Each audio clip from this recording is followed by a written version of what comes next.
Hi guys, it's Dylan from Bijou Diamond Jewellery in London with another watch discussion video, and today we're going to have a look at my top 5 Rolexes. Of course this video is kind of personal preference, but I'm around these watches all day long, every day. Obviously, it being part of my job, I get to see these watches very often. So the reason why I picked these top 5 is because each one of these watches, every time I see them, I go, wow, I really appreciate them. And I think that they are a really important part of the Rolex collection. Each one of these watches that I am looking at in the top 5, I've actually done individual reviews for. So when I look at each piece, I'll put a link on the top right hand corner so you can go and watch that individual review later on. So starting with number 5, just a quick side note, I barely ever look at ladies' watches in all my reviews. I've probably only looked at one ladies' watch. And I think it's a market that I need to cover a little bit more. Even though we're seeing an increasing amount of ladies or girls looking at men's watches and they're preferring increasingly like a bigger watch case, I think that often the ladies' watches are overlooked. So at number 5, I have my favorite ladies' watch, probably in the whole Swiss watch industry. And that is the ladies' Datejust, or not necessarily just ladies, but the Datejust 31mm. And this one is the rose gold and steel bimetal version with a rose gold fluted bezel, a mother of pearl dial with diamond dot markers. This watch is absolutely stunning. I've done a review kind of similar to this watch. I've done the silver diamond dot dial with the yellow gold and steel. So watch that review because that one is a similar watch. But this is the variation I think is the best. I absolutely love the Jubilee, the combo of the Jubilee, the diamond dot and the fluted bezel. That combination together creates this amazing jewelry look, that kind of sparkly look to the watch. And I think that's something so pretty for a girl. You look at a lot of the watches that lots of girls are buying, kind of like big 42mm watches, which is all again personal preference and depends what they like to wear. But I really like these elegant, classic, kind of delicate little watches like this one. I miss that kind of older style. I wish more girls went for that style, but again, all personal preference. I love the combo of the rose gold and the steel and the mother of pearl. I think everything works so nicely on this watch together. Everything complements everything so nicely. The rose gold against skin is always such a nice look. It's such a soft tone versus yellow gold. Yellow gold can be a little bit more brighter and harsher. I love the fact that the hands and then the index markers that house the actual settings for the diamonds are all in rose gold to match the center links and also the fluted bezel and the crown, and just everything ties in really nicely on this watch. One of my favorite features on this piece is the mother of pearl dial. I love that dial so much. It's got such like depth to it. You catch it in certain light and it's kind of flat, looks more classic, not so lively or not so interesting. And obviously it being pearlescent, you move it in certain other lights and you get all these amazing colors and depth and layers almost in the dial. It gives the watch so much character. I really like the 31mm size for girls. I think the proportions are perfect on the wrist. It's not too small, so Rolex did used to make much smaller watches than that, kind of 26 and lower.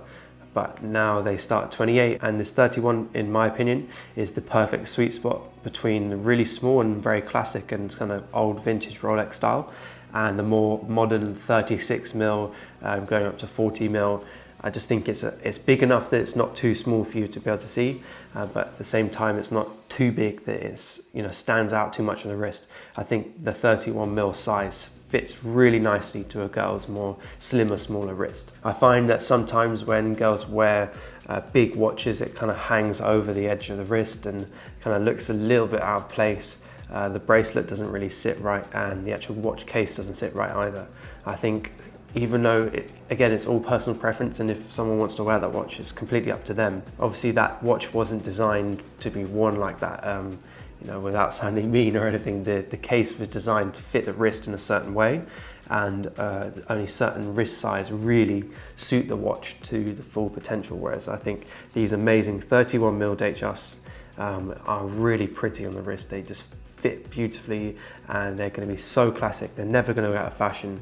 They're an iconic piece in the Rolex collection anyway, a Datejust. So yeah, I definitely think this is one of the best ladies watches on the market. Next, we have a real icon in the Rolex collection, and that is the DayDate, specifically the DayDate 40. because I feel like the proportions are really nice. I personally prefer the proportions of this watch much more so than the 36, even though the 36 is the original DayDate size. The DayDate options that I'd choose probably would be either the rose gold with the green dial, the anniversary green dial, the yellow gold with the white dial, or the white gold with the blue dial or the green dial.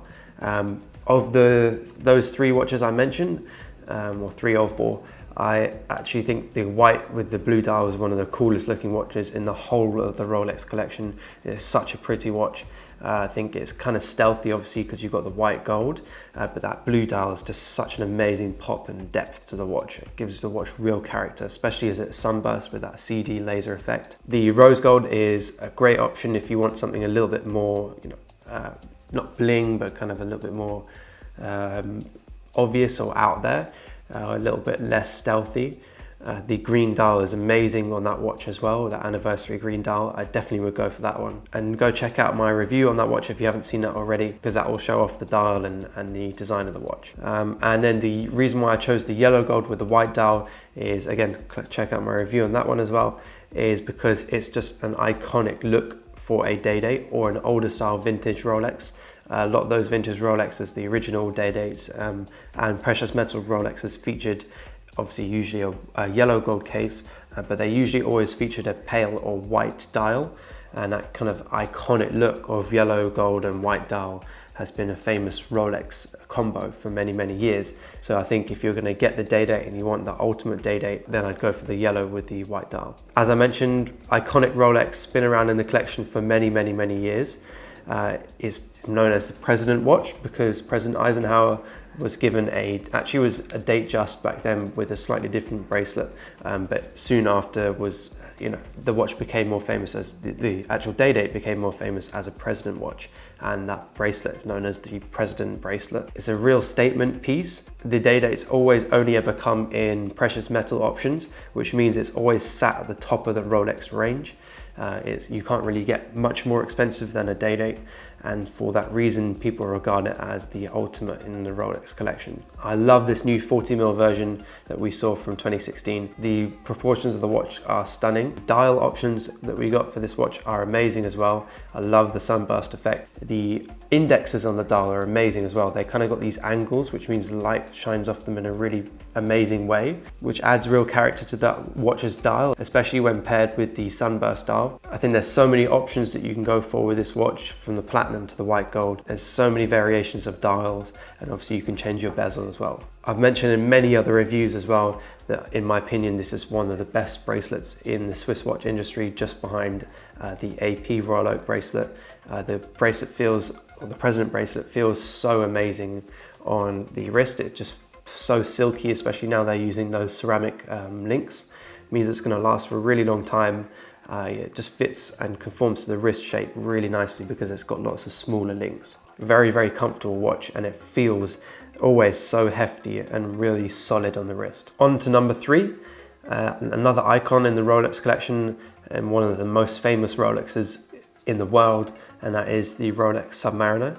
And I've chosen the 116610 LV version, so the green version, aka the Hulk. The reason why I chose the Submariner is obviously it's an iconic watch. It's been around since the 50s, and it's been one of their best sellers since the 50s. It's one of the ultimate everyday wearing watches because of that brushed case, the glide lock clasp, which means you can adjust the size of the bracelet really, really easily. The brushed case and the brushed bracelet mean that scratches show up much less on the watch, which means it's obviously better for everyday use. The Submariner is pretty sought after as well, which means that the value of that watch is always going to go up in value, which is obviously something you really want if you're wanting to buy that, to wear every day. That's a massive plus. If you know that the watch you're wearing non-stop is still going up in value, it's a really cool feeling that you can enjoy something and still make a return on that investment. I really liked having the date function on this watch because you kind of different to the DayDate, because usually you remember what day it is of the week,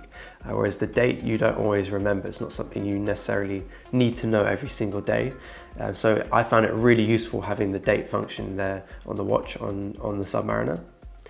So again, another really great reason why this is good for every day. The Submariner also fits such a wide range of wrist sizes. I think it looks great on people with quite small wrists because it's not a massive watch at 40mm. However, the proportions, this kind of new super case style, means that it doesn't look too small. It's got really nice depth, strong lugs, which means that the proportions on a much bigger wrist don't look off either. So it looks really good on both small and big wrists. I think it's one of the best proportion watches again in the industry. And the reason why I went for the green, as I mentioned, I've had both the black and the green before. And I personally preferred the green because it's just a little bit more unique. It's still subtle because it's steel and it's got brushed links, so it's not really shiny and polished like a GMT, but it's kind of got a unique look, especially as it's got a sunburst dial with the green sunburst dial. That's such a cool look. I had lots of people when I had that watch asking me about that watch that didn't know anything about it, saying, oh, that's cool, you know, what's that? Because it's not often that you see a green watch. So yeah, I would definitely pick the green over the two of the black, but the black is just an iconic watch in the collection. Always will be, it will be there forever because it's just a staple piece in the Rolex collection. The reason why I went for the Submariner over the GMT in this lineup is because I prefer the brushed bracelet and case of the Submariner. I find the GMT can look a little bit shiny and a little bit more, well, not as understated as the Submariner. I also find that the dial is a little bit more busy because you've obviously got that additional hand, and the bezel is very busy and quite loud looking on the GMT. I much prefer that much more subtle, smaller font that we have on the Submariner bezel. It's a much cleaner looking watch. And now number two, we have another icon in the Rolex collection, and that is the Daytona, and the one we're looking at is the 116505, which is the ivory dial Daytona in rose gold. And in my opinion, this is one of the best rose gold watches in the industry, specifically sports watches. I think it's absolutely stunning. Every time I see this watch, it is absolutely amazing. It blows me away. The detail and the proportions and the way it looks, especially with that ivory dial. Of all the rose gold Daytonas or precious metal Daytonas, this is probably my favorite one.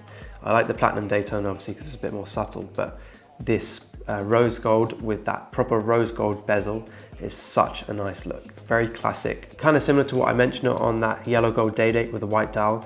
The kind of colored gold combo with a pale or white dial, in this case ivory dial, is an iconic old school Rolex look. We look back at a lot of the precious metal watches and they had that sort of white dial. So that's why I picked that one as well. It's a bit more classic Rolex, retro Rolex. The Daytona is perfect proportionally. It fits my wrist really, really nicely. I think it fits a really wide range of wrists. It doesn't wear anywhere near as big as a Submariner or a GMT. That kind of smaller, flatter, more classic design, and those chrono pushers add just a little bit more presence to the wrist as well. So overall, it's a really nicely proportioned watch. Fits a really wide range of wrist sizes. I love this ivory dial. It's kind of got this warm, almost rose gold feel to it, a little tone of rose gold, and it just complements the watch so nicely. It's not got any of the sunbursts of life that those sunburst dials have. It's kind of a bit more flat, but I think it just adds a real subtle tone to the watch. And it also means that the watch goes with almost anything. If you go for something like a green dial or a blue dial, you can sometimes find that the watch will clash with whatever you're wearing, whereas the ivory will always be in fashion, it'll always match whatever you want to wear. And yeah, it's just a brilliant, brilliant piece, this watch. We have a client that bought this watch and put it on a strap, and that looks absolutely amazing. So definitely is a versatile watch. You don't have to always wear it on the bracelet. And finally, my number one Rolex, and it's one of the best watches I think they've ever made, purely because of its incredible versatility, its perfect proportions.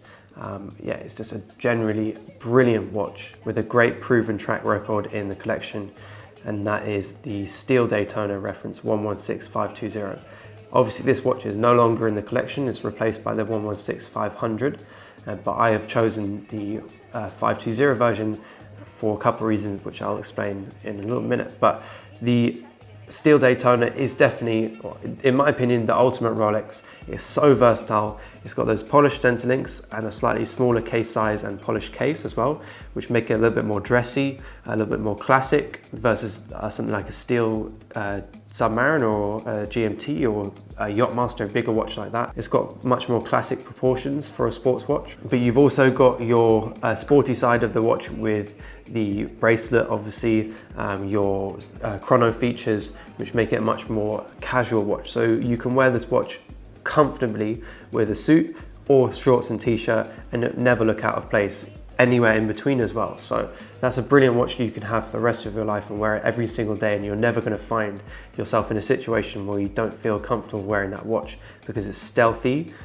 It's appropriate for any occasion. I would choose this watch with the white dial. I think it's much better personally than the black dial. I think the black dial is a little bit harsh on this watch, but plenty of people really like that black dial. I find the black dial is a little bit more sporty as well, whereas the white is kind of a bit more classic. It kind of blends with or complements better the steel case and bracelet. And I find the overall white dial look a bit more old school and a bit more elegant and a bit more classic. And obviously more dressy as well. The steel Daytona is obviously iconic in the Rolex collection. It's pretty high up there along with the steel Submariner. The steel Daytona has been around since the 60s, and that was obviously the first edition of the Daytona that was released was in steel. Back then we had a Bakelite bezel which was black, and that is more truer and similar to the newer version, which is the 16500. But the reason why I went for the 520 versus the 500 is because I personally prefer the steel bezel along with that steel case and bracelet. I think it's more classic and smarter and a prettier watch with steel bezel, whereas I find with the ceramic bezel and the newer ones, it's a little bit harsh, it's much more sporty. That black bezel really breaks up the design, whereas the steel bezel was kind of much more fluid and complemented the whole watch better in my opinion. Obviously the ceramic bezel is truer to some of the early Daytonas and obviously the Paul Newman Daytonas as well, and obviously also it's better for everyday wear as the ceramic bezel won't wear away like a steel one does, because on old steel ones you actually have the tachymeter worn away, so you struggle to see some of the numbers. So obviously you won't have that problem with the ceramic. So there are definitely advantages to the ceramic, but I think the steel bezel with the case and the bracelet is such a pretty watch. This watch is also a brilliant investment. There's been waiting lists on a steel Daytona since the 80s. There's currently an insane waiting list on the newer version. Sometimes most boutiques will actually not even put you down on a list. It tends to only really go to their very, very top end clients. These watches sell for well over list price. Like a new steel Daytona will sell for sort of 16,000 pounds unworn, and an older style like a 2016 116 520, the one that I really like, that will sell for sometimes up to and over 20,000 pounds, which is craziness, but people really like that older style. I personally definitely agree with that. I think it's a really, really nice piece. So overall, the steel Daytona is incredibly versatile. You can wear it with a suit or you can dress it down and wear it at the beach. It never looks out of place. It always looks smart. It always looks perfect. And it suits wrist sizes from pretty small. There's actually lots of girls that wear a Daytona and it looks brilliant on them. But there's equally people with much larger wrists that it suits really nicely as well. It's a fantastic watch, and in my opinion, it is the ultimate Rolex, and it's probably one of the best watches that Rolex has ever produced. And for that reason, the old steel Daytona with the white dial is the king of my top 5 selection of Rolexes. And I think it will be there for a very, very long time. Thanks guys for watching. I know I've obviously missed out lots of other watches in the Rolex collection that plenty of other people will be outraged, no doubt, that they weren't featured in my top 5, but this is my personal top 5. As I mentioned, I see these watches on a daily basis, and these are the watches that when I see them, I get blown away and I go, wow, because they really are special pieces, and I think they definitely deserve that top 5 spot. But please, in the comments, comment what your top 5 would be. I'd love to hear what everyone has to say. Maybe say some watches that you think I should have added and why. I think it's interesting to see what people's opinion of these watches are and why they think they are the best Rolexes that Rolex offers. If you're interested in any of the watches that I mentioned in this video or any other watches in the Rolex collection, then please don't hesitate to contact us. Our details are down in the description. We'd be happy to source this watch for you. That's part of the service we offer here at Bijou Diamond Jewellery.